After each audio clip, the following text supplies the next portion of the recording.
Hi friends, இன்றைக்கி நம்ம கருவாட்டு குழம்பு எப்படி வைக்கலான்னு பார்க்கலாம். ஃபஸ்ட்டு நல்லெண்ணெய் ஊற்றிக்கலாம். கொஞ்சமாக வெந்தயம் போட்டுக்கலாம். கருவேப்பிலை பண்ணி வச்சுருக்கேன்.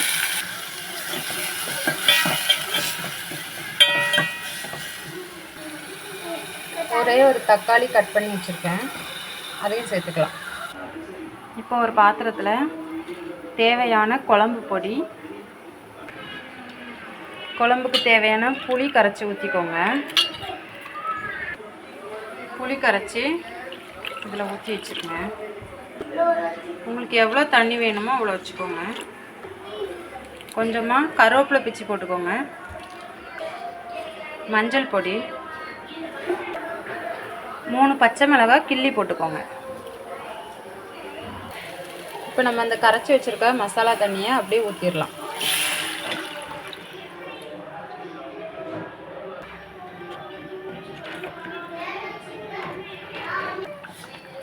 குழம்பு நல்லா கொதிச்சிருச்சு.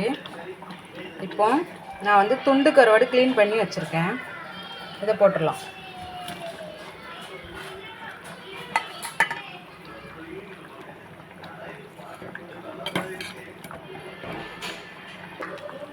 கருவாட்டிலே நிறைய உப்பு இருக்கிறதுனால உப்பு வந்து கொஞ்சமாக போடுங்க.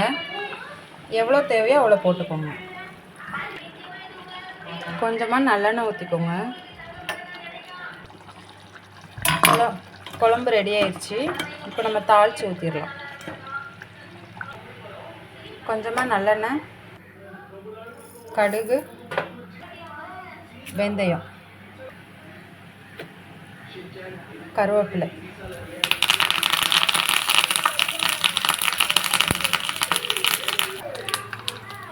சுவையான கருவாட்டு குழம்பு ரெடி. வீடியோ பிடிச்சிருந்தா லைக் பண்ணுங்கள், ஷேர் பண்ணுங்கள், கமெண்ட் பண்ணுங்கள். தேங்க்யூ.